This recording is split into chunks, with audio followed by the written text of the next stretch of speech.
By the end of this video, you'll understand why buying a house you can technically afford is one of the fastest ways to quietly destroy financial stability, and how to make sure it never happens to you.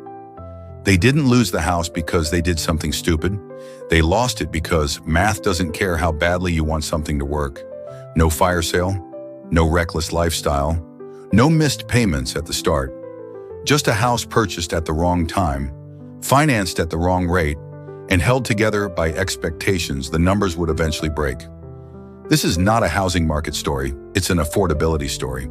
Well, stay till the end so that you can clearly understand why banks approve mortgages that are dangerous, the difference between payment affordability and life affordability, how interest rate timing quietly changes everything, why home ownership stress isn't a motivation problem, it's a math problem, and the exact affordability framework that protects families long-term.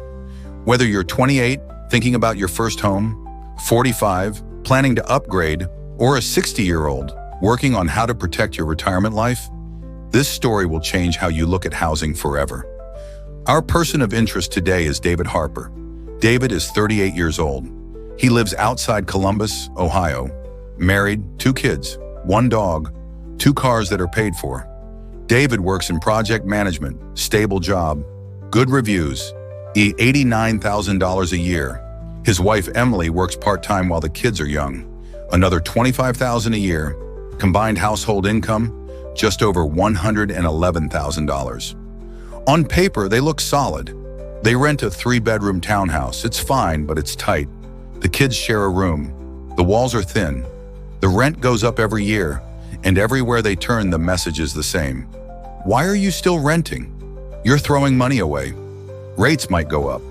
Homes are only getting more expensive. David starts feeling behind. Not broke, behind.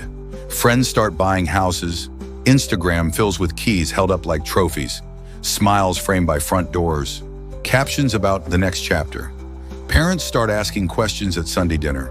Co-workers talk about equity like it's already money in the bank.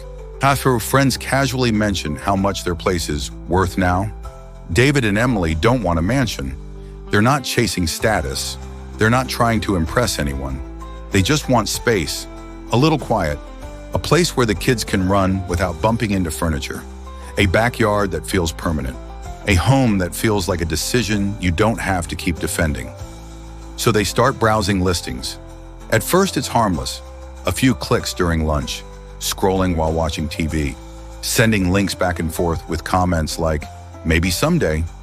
Then it becomes nightly, filters tighten, budgets stretch a little, just to see what's possible. Then it becomes emotional. They watch prices rise month after month. The same homes jump by tens of thousands in weeks. Listings disappear overnight. One, they hear about bidding wars where someone waived inspections just to win. Every story carries the same undertone. If you wait, you lose. Time starts to feel like the enemy. Rent feels temporary. Staying put starts to feel like falling behind. And then the realtor says the sentence that changes everything.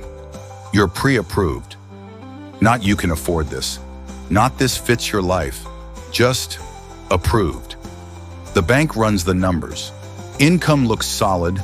Credit is clean. Rates are what they are. The screen turns green. The ceiling moves higher. The conversation shifts from should we to how fast. And that's when the math quietly takes control. Income? Approved. Credit? Good. Debt to income? Acceptable. They are approved for $410,000. David feels relieved. Not excitement. Relief. Because approval feels like permission. The bank wouldn't approve something dangerous, right? But here's what no one explains. Banks approve risk limits, not comfort. They approve based on ratios, not reality. They bought a $410,000 home. Nothing extravagant, just modern. Good schools, nice neighborhood. The interest rate, 6.8%. It feels high, but everyone says it's normal now. Their monthly mortgage payment, $2,650. David looks at the number. It's big but manageable. On paper. Here's the math no one slows down to explain. Mortgage payment is not equal to housing cost because the house doesn't stop charging after the payment clears. Property taxes rise, insurance adjusts, maintenance appears. The water heater fails, the fence needs repair, the homeowners association raises fees. Watch the real monthly housing cost becomes $3,200, then $3,400, then $3,600, and nothing else in life stops costing money. The first 6 months are fine, then the stress starts whispering. Vacations get smaller, eating out gets questioned, savings stop growing. David checks the account more often. Emily feels tense, but can't explain why. They didn't overspend, they didn't misbehave. They just underestimated how tightly the house would squeeze everything else. Here's the lie most Americans are taught. If you can make the payment, you can afford the house. That's not affordability, that's survival. True affordability means you can pay the mortgage and still save, handle surprises, enjoy life, and protect the future. David could do one. The house took the rest. At 6.8%, the math gets brutal quietly. In the first year, most of David's payment goes to interest, not ownership. He's not building security. He's renting from the bank with extra responsibility, and every extra dollar paid to interest is a dollar not. Building emergency reserves, investing, paying down other risk, creating breathing room. Then life does what life always does. Emily's hours get cut. The car needs a $2,800 repair. Property taxes increase. Nothing dramatic, just enough. They put expenses on a credit card temporarily. Temporary becomes recurring.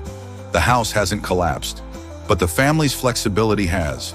This is where housing stress turns personal. David feels trapped, not by debt, but by responsibility. Selling feels like failure. Staying feels suffocating. The house owns the conversation now. It decides what's possible, what's delayed, what's off limits. They didn't buy a bad house. They bought at a bad moment. High prices, high rates, low margin for error. Timing isn't about predicting markets. It's about protecting flexibility. They bought when flexibility was expensive. Here is the framework David learned too late. Rule 1, mortgage under 25 to 30% of real take-home pay, not gross, not pre-tax, real cash. Rule 2, assume expenses will rise because they always do. Rule 3, interest rate sensitivity matters. A 1 to 2% shift changes everything over time. Rule 4, affordability includes savings. If you stop saving, the house is too expensive. Rule 5, approval is not advice. Banks don't protect lifestyles. They protect balance sheets. 2 years later, David and Emily sell. Not because they want to, because they need the margin back. They don't lose everything, but they lose momentum. And momentum is hard to rebuild. Have you ever felt a house tighten your life instead of improving it? Drop your experience in the comments section. The house didn't ruin the family. The math did. And math doesn't care about hope. It only cares about margin. Affordability isn't about what you can buy. It's about what you can live with, calmly, sustainably, and without fear.